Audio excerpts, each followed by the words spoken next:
ಅಣ್ಣವ್ರ ಬರ್ಡೇ ದಿವಸ ಇನ್ನೊಂದು ಅಣ್ಣವ್ರ ಥರ ನೋಡೋ ಥರ ಕಾಣಿಸ್ತಿದ್ದೀರಾ, ಮೀಸೆ ಗೀಸೆಲ್ಲ ಹೇರ್ ಸ್ಟೈಲ್ ಎಲ್ಲ ಅವ್ರದ್ದೇ. ಹೇಳಿ ಸರ್, ಯಾವಾಗಿಂದ ಅಭಿಮಾನಿ ಏನು? ಸರ್, ನನ್ನ ಬುದ್ಧಿ ತಿಳಿದಾಗಿಂದ ರಾಜ್ಕುಮಾರ್ ಅವರು ಸಿನಿಮಾಗಳು ನೋಡ್ಕೊಂಡು ಬಂದಿದ್ದೀನಿ ಸರ್. ನಮ್ಮ ತಂದೆಯವರು ಅವರು ಸಿನಿಮಾಗಳನ್ನ ತೋರಿಸ್ತಾ ಇದ್ದಾರೆ ಸರ್. ಆಕಸ್ಮಿಕ ಚಿತ್ರ ನಾನು ಥಿಯೇಟ್ರ್ನಲ್ಲಿ ನೋಡಿದ್ದೆ ಸರ್. ಚಿಕ್ಕವನಿದ್ದೆ, ಭಾಳ ಚಿಕ್ಕವನಿದ್ದೆ. ಈಗಲೂ ನನಗೆ ಮನಸ್ಸಲ್ಲಿ ಕಣ್ಣಿಗೆ ಕಟ್ಟಿದಂಗಿದೆ ಸರ್. ಅದನ್ನು ಯಾವ ಥರ ಮೀಟ್ ಮಾಡಿದ್ದೀರಾ ಅವ್ರನ್ನ? ಇಲ್ಲ ಸರ್, ನನಗೆ ಅದು ಭಾಗ್ಯ ಸಿಕ್ಕಿಲ್ಲ. ಬಟ್ ಆದರೂ ರಾಜ್ಕುಮಾರ್ ಅವರು ಅವರ ಒಂದು ಭಾವನೆಗಳಲ್ಲಿ ಅವರ ಒಂದು ನಟನೆ ಮಾಡ್ಬೇಕಂತ ಆಸೆಯಿಂದ ಈ ಒಂದು ಅದೇ ಥರನೇ ನಾನು ಮಾಡ್ತಾ ಇದ್ದೀನಿ ಸರ್. ಸರ್, ಇವಾಗ ಅವ್ರ ಥರನೇ ವೇಷಭೂಷಣಗಳಾಗಿರ್ಬೋದು, ಎಷ್ಟು ಮಟ್ಟಿಗೆ ಸ್ಫೂರ್ತಿ ಆಗ್ತಾರೆ ಅವ್ರು ಹಿಂಗೆ ಏನು ಅಂತ? ಸರ್, ತುಂಬ ಖುಷಿ ಆಗ್ತಾಯಿದೆ ಸರ್. ರಾಜ್ಕುಮಾರ್ ಅವರು ನಮಗೆ ಏನೋ ಬೆನ್ನು ತಟ್ಟಿ ಕಳಿಸ್ದಂಗಿದೆ ಸರ್.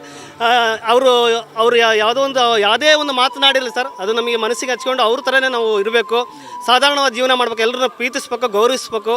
ಪ್ರತಿಯೊಬ್ಬರು ದೇವ್ರನ್ನ ಕಾಣ್ಬೇಕಂತ ಹೇಳ್ತಾರೆ ಸರ್. ಹಾಗಾಗಿ ಅಭಿಮಾನಿ ದೇವ್ರುಗಳ ಥರ ನಾನು ಅವ್ರನ್ನ ಆರಾಧಿಸ್ತಾ ಇದ್ದೀನಿ ಸರ್. ಸರ್, ಅವ್ರು ಮಾಡಿರೋ ಸಿನಿಮಾಗಳು ವಿಭಿನ್ನ, ಅವ್ರು ಹೇಳೋಕ್ಕೆ ಆಗಲ್ಲ. ಅವರು ಇದ್ದ ನಡವಳಿಕೆನೂ ಅದೇ ಥರನೇ ಇತ್ತು. ಸೊ ಅವ್ರ ನಡವಳಿಕೆ ಬಗ್ಗೆ ಹೇಳೋದಾದ್ರೆ ನಿಮಗೆ? ಸರ್, ನಡವಳಿಕೆ ಅಂದರೆ ಸರ್, ರಾಜ್ಕುಮಾರ್ ಅವರು ಒಂದು ಬಂಗಾರದ ಮನುಷ್ಯ ಒಂದು ಸಿನಿಮಾ ನೋಡಿಬಿಟ್ರೆ ಸರ್, ಇಡೀ ಎಲ್ಲ ಚಿತ್ರಗಳು ಅದರಲ್ಲಿ ಕಾಣಿಸ್ತದೆ ಸರ್. ಯಾಕಂದರೆ ಬಂಗಾರದ ಮನುಷ್ಯ ಚಿತ್ರ ಒಂದೊಂದು ಪಾತ್ರನೂ ಅವರು ಪರಿಪೂರ್ಣವಾಗಿ ಈ ಸಮಾಜದಲ್ಲಿ ಸಾಮಾಜಿಕ ಕಳಕಳಿ ಬಗ್ಗೆ ಎಲ್ಲದೂ ತಿಳಿಸಿದ್ದಾರೆ ಸರ್. ಅದೊಂದು ಸಿನಿಮಾ ನೋಡಿಬಿಟ್ಟು ಸರ್, ಅಷ್ಟು ಜೀವನಕ್ಕೆ ನಮಗೆ ಪರಿವರ್ತನೆ ಆಗುತ್ತೆ ಸರ್. ಯಾವುದಾದ್ರು ಡೈಲಾಗ್ ನೆನಪಿದೆಯಾ ಸರ್? ಈಗ ಒಂದು ಡೈಲಾಗ್ ನಾನು ಹೇಳಿದೆ ಸರ್. ರಾಜ್ಕುಮಾರ್ ಅವರು ಮಯೂರ ಚಿತ್ರದಲ್ಲಿ ಒಂದು ಡೈಲಾಗ್ನ ಹೇಳ್ತಾರೆ ಸರ್. ಅದು ಪರಿಪೂರ್ಣವಾಗಿ ಹೇಳ್ತೀನಿ ಸರ್. ಅದು ಡಾಕ್ಟರ್ ರಾಜ್ಕುಮಾರ್ ಅವರು ಒಂದು ಸಭೆಯಲ್ಲಿ, ಎಚ್ಚರಿಕೆ, ಯಾರಾದರೂ ಒಂದು ಹೆಜ್ಜೆ ಮುಂದಿಟ್ಟರೆ ಈ ನಿಮ್ಮ ಮಹಾರಾಜನ ಶಿರಸ್ಸು ಚೆಂಡಿನಂತೆ ಉಳುತ್ತದೆ. ಕಂಡಿರ ಪಲ್ಲವ ಚಕ್ರೇಶ್ವರ ಹರಳು ಉರಿದಂತೆ ಮಾತನಾಡುತ್ತಿದ್ದ ಈ ನಿಮ್ಮ ವೀರರು ಕತ್ತಿ ಹಿಡಿದೊಡನೆ ಹೇಗೆ ಮೆತ್ತಗಾದರು. ಓಹೋ, ಸುತ್ತಮುತ್ತ ಎತ್ತ ತಿರುಗಿದರು ವೀರರು, ಧೀರರು, ಶೂರರು, ಮೇಧಾವಿಗಳು, ಪ್ರತಾಪಶಾಲಿಗಳು. ಎಲ್ಲಿ ಈಗ ಕರೀರಿ ನಿಮ್ಮ ನಿಷ್ಠಾವಂತ ಸೇವಕರನ್ನು ನಿಮ್ಮ ರಕ್ಷಣೆಗೆ. ಏಕೆ ಮಹಾರಾಜ, ಭಯಪಡುತ್ತಿರುವರಾ? ಹೆದರಬೇಡಿ, ನಾವು ಕದಂಬರು, ಕನ್ನಡ ತಾಯಿಯ ಮಕ್ಕಳು. ಕನ್ನಡಿಗರ ಧರ್ಮ, ಕನ್ನಡಿಗರ ಕೀರ್ತಿ, ಕನ್ನಡಿಗರ ಸಂಸ್ಕೃತಿ ನಮ್ಮ ರಕ್ತದ ನಾಡಿಗಳಲ್ಲಿ ಹರಿದಾಡುತ್ತಿದೆ. ದುಷ್ಟನೇ ಆಗಿರಲಿ, ದ್ರೋಹಿ ಆಗಿರಲಿ, ಅವನೆಂಥ ಅನ್ಯಾಯ ಅಹಿಂಸೆಗಳನ್ನೇ ಮಾಡಿರಲಿ, ರಾಜ್ಯವನ್ನು ಹೇಗೆ ಹಿಂಪಡೆಯಬೇಕೆಂಬುದು ನಮಗೆ ಗೊತ್ತಿದೆ, ಜ್ಞಾಪಕದಲ್ಲಿಟ್ಟುಕೊಳ್ಳಿ ಸರ್. ಈ ಒಂದು ಓಕೆ ಸರ್, ಇವಾಗ ಅಣ್ಣವ್ರ ಬರ್ಡೇ ಒಂದು ವಿಶ್ ಮಾಡೋದಾರೆ ಸರ್. ಅವ್ರದ್ದೇ ಸ್ಟೈಲಲ್ಲಿ ವಿಶ್ ಮಾಡಿಬಿಡಿ ಸರ್. ಅಭಿಮಾನಿ ದೇವರುಗಳೇ, ಅಪಾರವಾಗಿರ್ತಕ್ಕಂಥ ಅಭಿಮಾನಿಗಳು ಇಲ್ಲಿ ಎಲ್ಲ ಬಂದು ಸೇರಿದ್ದೀರಿ ಅಂದರೆ ತುಂಬ ಖುಷಿ ಆಗ್ತಾ ಇದೆ ನನಗೆ. ಯಾಕಂದರೆ ಭುವನೇಶ್ವರಿ ಆಶೀರ್ವಾದ ನಿಮ್ಮೆಲ್ಲರ ಮೇಲೆ ಇರಲಿ ಸದಾಕಾಲ.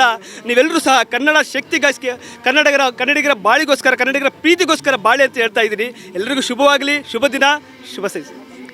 ಮಾತಾಡೋದು ಸಾಲದು ನಮಗೆ. ಅವರು 20 ವರ್ಷ ಆಯ್ತು ಅವ್ರು ಹೋಗಿ, ನಮ್ಗೆ 20 ವರ್ಷ ಅನಿಸೇ ಇಲ್ಲ.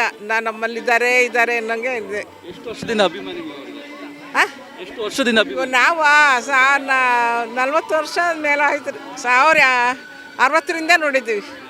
60 ದಿವಸದಿಂದ ಅವ್ರು ಬಂದಿದ್ದ ಪಿಕ್ಚರ್ ಎಲ್ಲ ನೋಡೋದು, ಎಲ್ಲ ಮಾಡೋದು ತುಂಬ ಚೆನ್ನಾಗಿ ಮಾಡ್ತಾ ಇರ್ತಾರೆ. ಯಾವ ಥರ ಮೀಟ್ ಮಾಡಿದ್ದೀರಾ? ಯಾವ ಥರ ಮೀಟ್ ಮಾಡಿದ್ದೀರಾ?